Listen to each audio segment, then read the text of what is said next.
मंसूर से बात हो गई? जी। मान गया?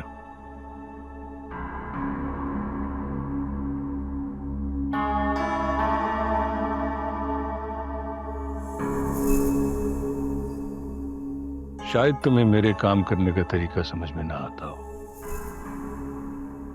मगर रिजल्ट देखो क्या है। करीमदाद की कमर टूट चुकी है और अब वो जेल में है, और हमारी पार्टी के मुखालिफ भी अपने घुटने टेक चुके हैं। मैं सोच रहा हूं इस नए सेटअप में तुम्हें कल्चरल मिनिस्टर बनवाऊं। तो खुश हो? बहुत। अपनी खुशी बयान नहीं कर पा रही। कल मेरी बेल की एप्लीकेशन लगी हुई है, उम्मीद है कल बेल हो जाएगी। मुबारक। बेल होते ही मैं सबसे पहले मंसूर का सफाया करूंगा। तुम्हारा फ्यूचर बिल्कुल ब्राइट है, तुम रेस्ट करो, आगे बहुत काम करना है हमें। बाबा,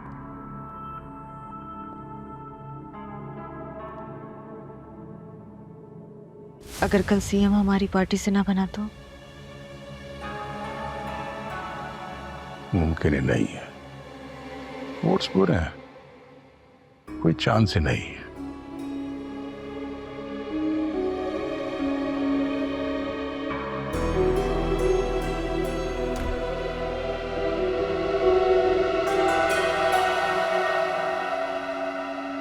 बड़े देखे हैं तुमने मेरे जैसे, बाप को मार दिया, बहन को मार दिया, मां नीम पागल हो गई। स्टूडेंट पॉलिटिक्स से आज तुम यहां एमपीए बन गए। बहुत देखे हैं तुमने मेरे जैसे। तो अगर इतना सब कुछ जानते ही हो मेरे बारे में, तो ये भी जानते हो कि मैं मुफ्त में वोट तो नहीं दूंगा। बताओ कितने दे सकते हो? 1100 रुपए पड़े हैं अकाउंट में, लेकिन वो भी नहीं दूंगा। क्या अजीब पागल आदमी हो यार, टाइम वेस्ट कर रहे हो मेरा। अपनी ये ड्रामेबाजी ना बंद करो और काम की बात करो। टाइम तो मेरा ज्यादा इंपॉर्टेंट है, अभी बच्चों की कॉपियां जो चेक करनी है। खैर, छोटी सी बात करूंगा, अगर समझ आ जाए तो दे देना वोट, वरना वोट तो मैं तुमसे ले ही लूंगा। मतलब ये कि पैसे ना खुद दूंगा ना ही कमाने दूंगा, सैलरी पे गुजारा करना पड़ेगा। इंटीरियर मिनिस्ट्री देने का सोचा है तुम्हें। लॉ एंड ऑर्डर सूबे के काफी खराब हैं, फैसला हुआ है कि तुम्हें आजमाया जाए। लेकिन एक बात मेरी याद रखना, अगर इस मिनिस्ट्री को तुमने अपने पर्सनल इंतकाम के लिए या दौलत इकट्ठी करने के लिए इस्तेमाल किया तो मुझे तुम अपने सामने खड़ा पाओगे। बस इतना ही कहना था मैंने। अगर चाय पीनी है तो इंतजार कर लो, वरना जा सकते हो।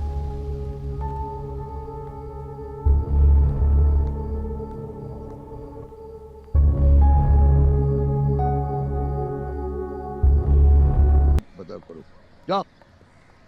सुनो, 2 घंटे से बाबा से मुलाकात का इंतजार कर रही हूँ और तुम यहाँ हो। तुम खुश नसीब हो कि मेरे पास लेडीज पुलिस नहीं है, वरना तुम्हें भी पकड़ के बंद कर देता। तुम जानते भी हो तुम किससे बात कर रही हो? तुम नहीं जानती कि तुम किससे बात कर रही हो। अच्छी तरह से जानती हूँ। हमारे घर के बाहर कई रातें चौकीदारी करने वाले करीम बख्श से बात कर रही हूँ, जो अपनी औकात और अपने मालिक को भूल गया है। बस आवाज नीचे। तुम्हारा बाप एक करप्ट सियासतदान था जो अपने करतूतों की सजा भुगत रहा है। उसे या उसकी फैमिली को कोई स्पेशल ट्रीटमेंट नहीं मिलेगी। चुपचाप जाकर अपनी बारी का इंतजार करो, वरना तुम्हें भी बाप के साथ बंद कर दूंगा। जाओ।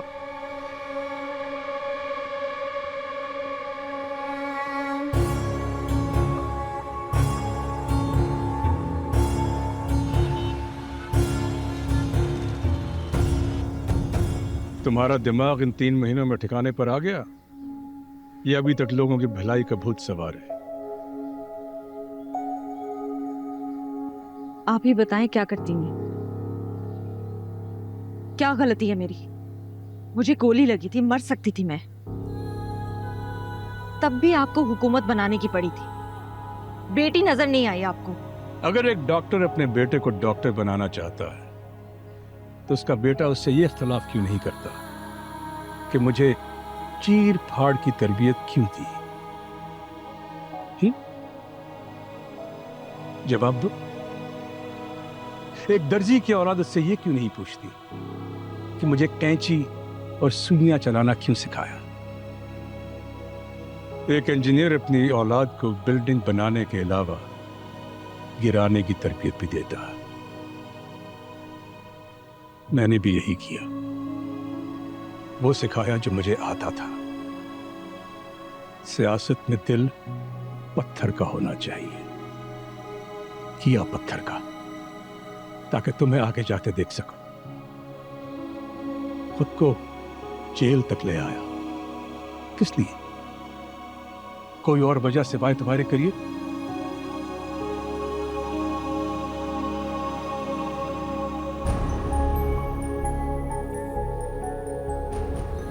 आई एम सॉरी बाबा। नहीं नहीं नहीं नहीं, मुझे तुम्हारे सॉरी नहीं चाहिए। तुम्हारे सॉरी से मैं यहां से बाहर नहीं निकल सकता। ये सबक जरूरी था तुम्हारे लिए। हिम्मत करो, कोई बड़ी बात नहीं है। हुकूमतें बनती और बिगड़ती हैं और ये चंद वोटों के सहारे खड़ी हुकूमत है, गिर सकती है। बस अपने बाप पर शक करना बंद कर दो।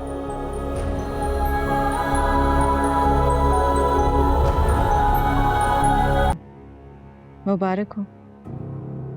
कितने पैसे दे रहे हैं? Interior ministry. अब तो तुम हमारा जीना मुहाल कर दोगे। क्या करूं, आजकल किस्मत कुछ ज्यादा ही मेहरबान है। लेकिन मैंने इसलिए फोन नहीं किया। तो फिर किस लिए किया है? तुम जानती हो ना कि अगर मैंने अपोजिशन पार्टी को वोट दिया तो आगा वो अपनी हुकूमत नहीं बना सकेगा और मैं उसे बर्बाद करके छोड़ूंगा। ये सब कुछ जानते हुए भी तुमने मुझे ऐसा करने के लिए क्यों कहा? क्योंकि मैं फैसला नहीं कर पा रही। तुम में और बाबा में मुझे सबसे ज्यादा नुकसान किसने पहुंचाया है? धोखे तो मैंने तुम दोनों से ही खाए हैं। इसलिए एक तीसरे इंसान का नाम सुना जो थोड़ा ईमानदार है। क्या पता उसको मौका मिले तो लोगों के लिए थोड़ी बेहतरी हो। लगता है तुमने आगा वासिफ से कुछ सीखा नहीं, लेकिन उससे लड़ते लड़ते मैं इतना जरूर सीख गया हूं कि ये सब लोग एक जैसे होते हैं। जिस इंसान को तुम मुझ पर और आगा पर तरजीह दे रही हो उसे अभी तक मौका नहीं मिला था। तुम में और मुझ में बस यही फर्क है। मुझ में अब भी आस बाकी है और तुम सारी उम्मीदों का गला घोंट चुके हो। मिनिस्ट्री मुबारक। मैं मंसूर अली शाह सिद्क़ दिल से हलफ उठाता हूँ कि सदके दिल से हलफ उठाता हूँ कि खुलूस नीयत से पाकिस्तान का हामी और वफादार रहूँगा। खुलूस नीयत से पाकिस्तान का हामी और वफादार रहूँगा। मैं बहैसियत वज़ीर अपने फ़राइज़ मैं बहसीयत वज़ीर वफादारी के साथ अपने फ़राइज़ वफादारी के साथ इस्लामी जमहूरिया पाकिस्तान के आइन और क़ानून इस्लामी जमहूरिया पाकिस्तान के आइन और कानून के मुताबिक हमेशा पाकिस्तान की खुद मुख्तारी, के मुताबिक हमेशा पाकिस्तान की खुद मुख्तारी, सालमियत, सालमियत, इस्तेकाम, इस्तेकाम, बहबूदी और खुशहाली की खातिर सर अंजाम दूँगा।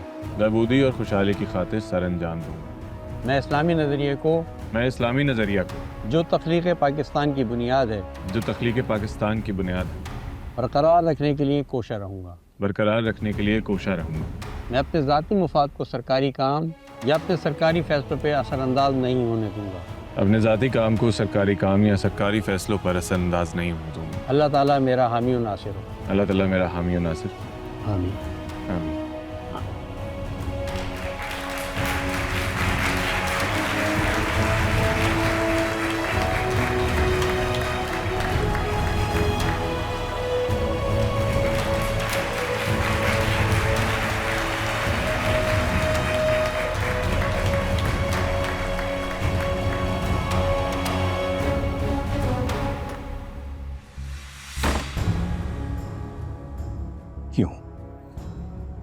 क्यों किया तुमने ऐसा?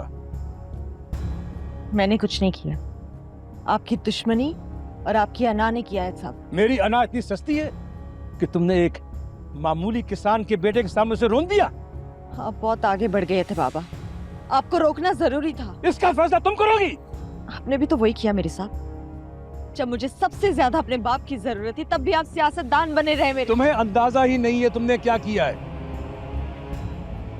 जो लोग सदियों से हमारे गुलाम थे, तुमने उन्हें लाकर हमारे बराबर खड़ा कर दिया है। और वो यहाँ नहीं रुकेंगे, वो हमें बर्बाद करके छोड़ेंगे, और इस बर्बादी की जिम्मेदार तुम हो। हजारों खानदान बर्बाद होने से बेहतर है एक खानदान बर्बाद हो। बाद में आना, मैं अपनी बेटी से बात कर रहा हूँ। सॉरी आगा साहब, हमें इस वक्त आपको जेल शिफ्ट करना होगा। मैं मेडिकल ग्राउंड्स में हॉस्पिटल में हूँ। डॉक्टर ने आपकी मेडिकल फिटनेस रिपोर्ट दे दी है और मेडिकली तौर पे आप फिट हैं, इसलिए मैं आपसे बड़ा माजरत चाहूँगा, आपको हमारे साथ चलना होगा।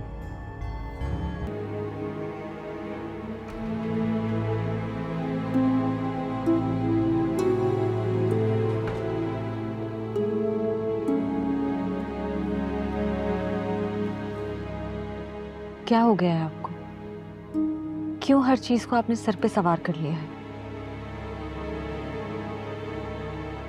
3 महीने हो गए तुम्हारे बाबा को अस्पताल से जेल गए। कभी सोचा भी नहीं था कि इस तरीके से रेत की तरह सब कुछ बिखर जाएगा। उम्र भर उन्होंने मुझे चैन और सुकून से रखा। कभी अंदाजा नहीं था कि सब कुछ बर्बाद हो जाएगा। क्या बर्बाद हुआ है? ये घर वही है, आप वही हैं, मैं वही हूं। किसी चीज की कमी नहीं है। और मैंने आपसे कहा था कि बाबा को मैं जरूर बाहर लाऊंगी। तुमने ही तो हराया उनको। मैंने बस कई घरों को बर्बाद होने से बचाया है। और मैंने कभी नहीं चाहा कि बाबा जेल चले जाएं। वो अपनी मर्जी से जेल गए हैं। उनके केसेस बहुत कमजोर हैं। बहुत जल्द वो हमारे साथ बाहर होंगे।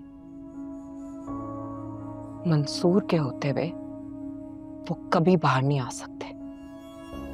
मिनिस्टर है वो। आगा साहब सही कहते थे, इन लोगों को ना इनकी औकात में ही रखना जरूरी है। देखो तुमने क्या कर दिया। मेरा कसूर सिर्फ इतना है, मैंने बड़े नुकसान के बजाय छोटे नुकसान का इंतखाब किया। क्या छोटा नुकसान? आगा साहब तुम्हारे सामने थे, इस वजह से तुम्हें वो गलत लगते थे। अब मंसूर मिनिस्टर बनकर उनसे भी ज्यादा गलत करेगा। फर्क सिर्फ इतना है कि तुम उसके साथ नहीं हो।